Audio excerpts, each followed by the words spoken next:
black smoke. Umitim yung kalsada sa sobrang usok. Itong gagawin natin ngayon ay Ford Everest na 2010. So maintenance gagawin natin dito.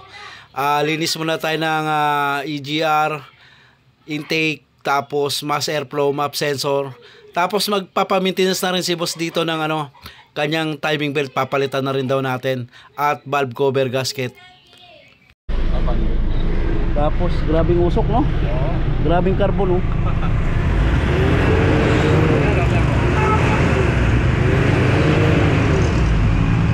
Hindi kaya Napa-EGR cleaning mo na rito? Hindi pa.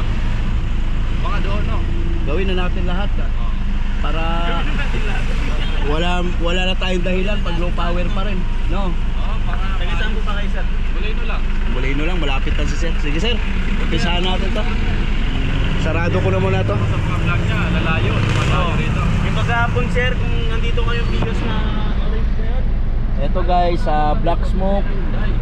Namamatay rin naman check engine. Dito ang gagawin natin mga boss ay maglilinis muna tayo ng EGR, check ng air filter at fuel filter, at saka yung map, mass airflow. Yan ang mga dapat nating linisin. Tapos kasi dito magpapapalit rin si boss ng timing belt, so sabay-sabay na natin. Idol, pati EGR niya na, sama na. EGR? Oo, timing belt. Buksan nyo na yun. Turbo? Titingnan natin kung ano magagawa natin kasi grabing black smoke. Tapos linis na rin natin to, mass airflow, check ng mga filter. Yan, may mga tagas din siya. Ito, may lapis na. Malakas yun sa baba. Mga langis na rin. Nalinis na raw injector nito Malinis na? Nalinis na. Tanggal mo na kay battery, idol Tanggalin nyo na battery, tol. Ayan yung mga fighters natin, yung mga boss. Ayan, malupit. So magki-cleaning muna tayo ng EGR kasi wala pang maintenance. Dito mga boss, ito na yung part na magtatanggal kami ng valve cover para mapalitan yung valve cover gasket natin. Dito hindi na natin kailangang magbunot ng fuel injector para lang matanggal natin yung valve cover. Dito iniikot lang namin yung solenoid, ini-straight lang namin para maiwasan nating sumingaw pa yung kanyang fuel injector washer pag nagbunot tayo, at unang-una minsan stack up yung fuel injector. So ganyan po ginagawa namin para mas mabilis ang trabaho. Ay mga boss, marami na kaming ginawa niyan at wala pong nagiging problema pagka iniikot nyo yung solenoid or matatagasan kayo ng diesel. Dito mga boss, mas mabilis, mas madaling trabaho at maayos yung ating pagbalik ng valve cover.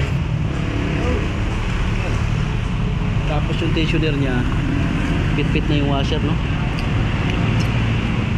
Ayun washer, sira na yung tensioner bearing.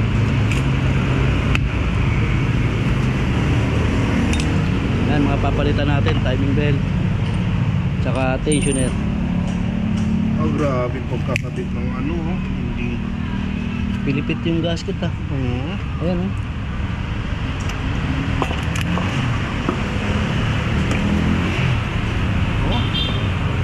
Pilipit.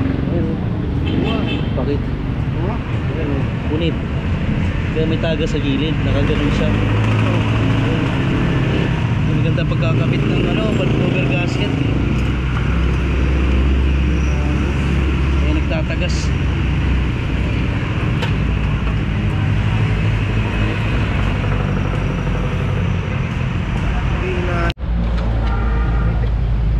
Yan yung kapal ng madumi. Sobrang kapal ng carbon. Intake port nya yan, sobrang dumi din mga boss.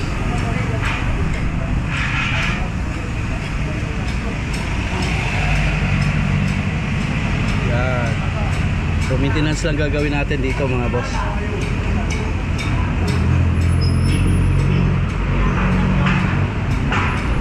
86k kilometeran yung odo ng ating Ford Everest. Ayan guys, yan yung nagkokos ng black smoke, low power. Kita nyo naman, ayan o, sobrang kapal po ng kanyang carbon sa intake port. Tapos yung map nya, ayan, nababalot na ng carbon. Ayan. So lilinisin natin to. Tapos linis tayo ng intake port.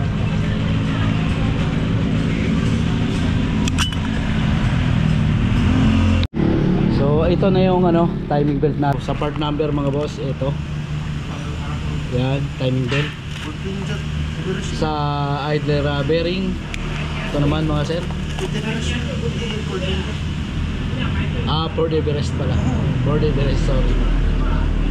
Ford Everest, yan.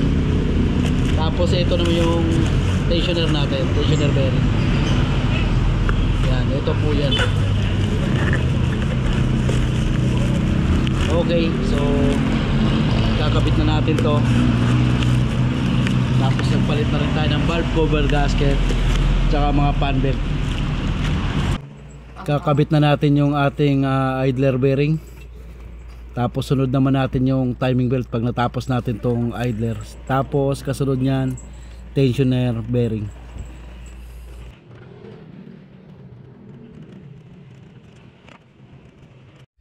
Ayan, kinabit na natin yung ating valve cover. Ngayon hihigpitan na natin yung ating injector solenoid. So mamaya mga boss, papakita ko rin sa inyo kung paano mag map sensor relearning tsaka mass airflow. So manual relearning lang gagawin natin dito. So para makakuha kayo ng idea kung paano mag relearn ng map at tsaka mass airflow sensor.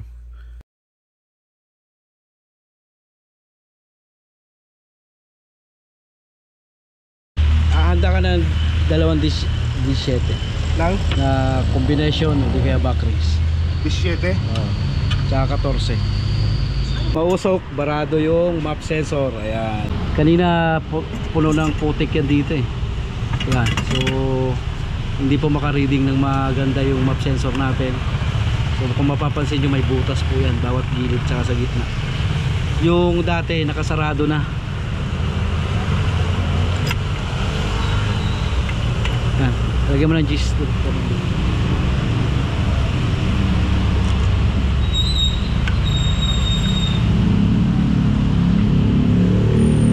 Panghuli yung tensioner doon. Panghuli ilagay yan.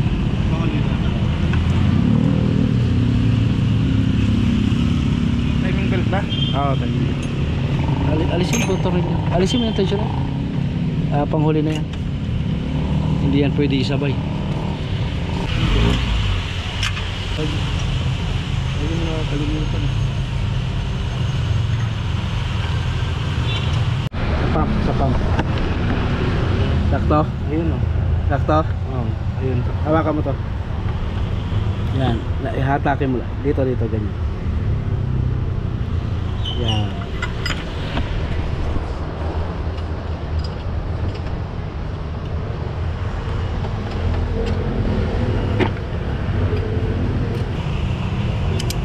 Bitawan mo na, bitawan.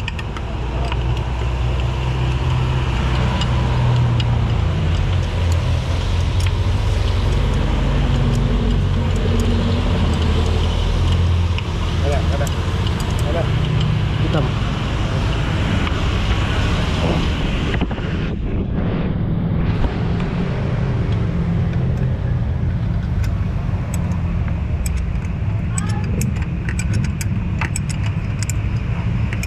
Tandaan mo yung ginawa natin. Tandaan mo yung pag-timing. Paglagay nyo. Nakabalas din na. Protect na. Kailangan hindi lalaylay ito. Kailangan lahat ng luwag dito sa tensioner kasi yan itutulak niya lahat. Tutulak. Kailangan ito hindi lumaylay yan. Pag lumaylay yan, tapos ka dyan. Pwedeng? Tatalon yun. Kailangan sa Oo. Iyang abutan na.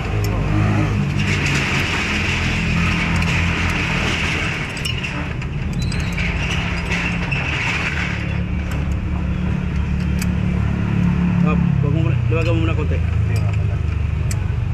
Lagay mo muna yung gis dyan. Dito. Yung gis dito, dito.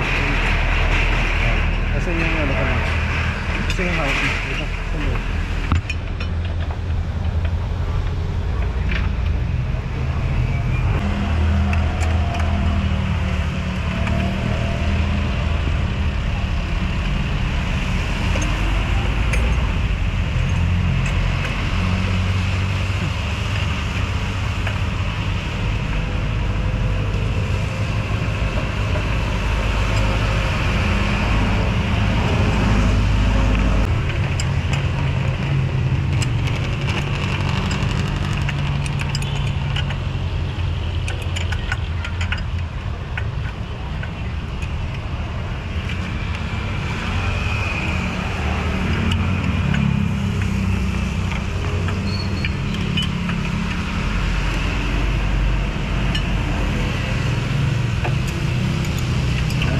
sungkitin to dol. Tapos higpit dito.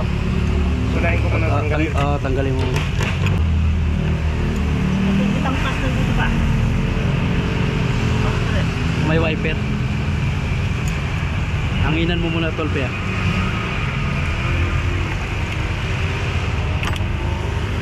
Tapos higpit sa gitna. Ayun, ayan, ang higpit. May higpitan dyan.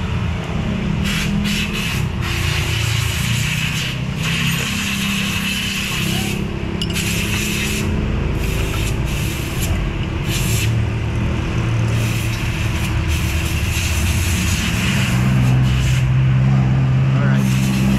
Tapos ngayon, kabit mo muna yung drive belt para maikot-ikot mo kung tumalon sa timing. Pero ganyan timing niya. Sentro rito mga boss. Yan. Tapos sa pulley sa baba. May marking din po yan na white dito sa pulley. Tapos fuel pressure pump. Yun. So itututok nyo lang. Tapos dito. Right. AGR cleaning, timing belt, map sensor cleaning, mass airflow cleaning. Yan, mga ginawa natin dito mga boss.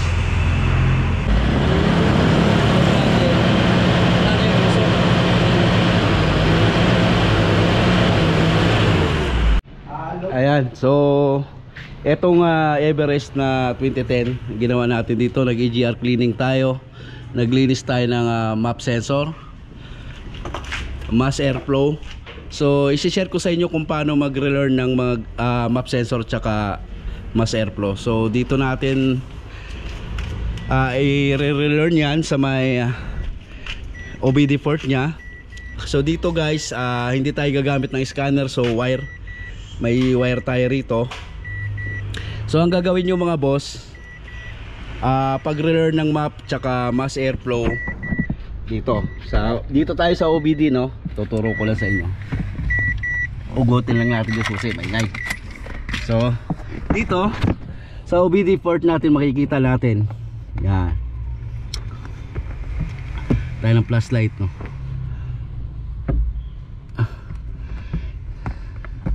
16 pin po yan, pero dito ka sa right side, isang wire lang gagamitin natin. Isang wire. Iyan lang natin yung ilaw, ha. Lipat natin. Yan. Isang wire na gagamitin dito natin sa right side, dito sa dulo. Yan, dito. So gumamit tayo ng wire. Ayan, tutusok natin dito mga boss. Yan, nakatusok na siya. Yan, pinakadulo, right side. Ayan, right side po yan sa pinakadulo. Ngayon may wire tayo. Ito mga boss,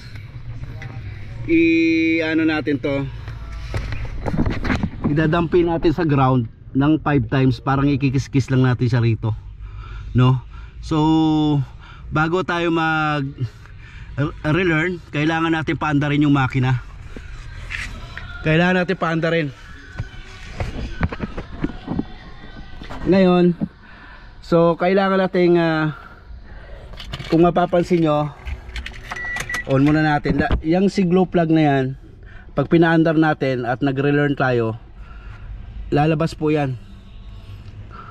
Tapos huwag nyo titigilan. Halimbawa natapos na, tataas ang RPM yan pagka nagkiskis tayo. Ngayon pagka nag-relearn tayo, tataas yan, tapos i-stable si glow plug indicator. Hanggat hindi po mamatayan, uulitin nyo ulit ng 5 times na pagkakiskis. So i-start na natin. Yan. Ngayon ikikiskis na natin dito sa baba. Madilim lang. Kiskis natin 1 2 3 4 5. Hindi natin inaapakan yung ayan, nagre-relearn siya. Kailangan mamatay si glow plug, no? Pabayaan lang natin mag-rem yan. Pag hindi mamatay si glow plug, ulitin ulit ng 5 times. Yan. So hindi pa rin namatay.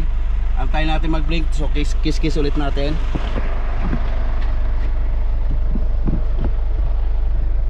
One, 2, 3, 4, 5. Yan, tataas ulit yan.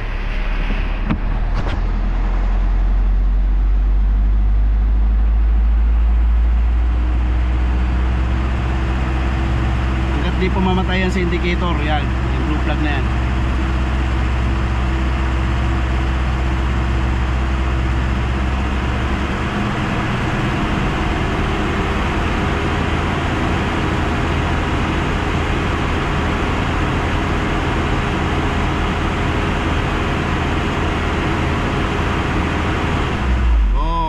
Blink na. Yan. Pantay nating mamatay. Okay. So ganun lang po pag relearn, no? Tapos ayan yung wire sa OBD. Diyan natin kinonect. Tapos 5 times na ikikis-kis nyo po yung wire dito sa body ground. So ganun lang po pag relearn. Okay na siya. So hugutin na natin to. Yan. Right. So ayan guys, sana nakapag-share tayo ng konti dito sa pag-relearn ng map sensor at saka mass airflow. Yung mga ganitong Ford Everest.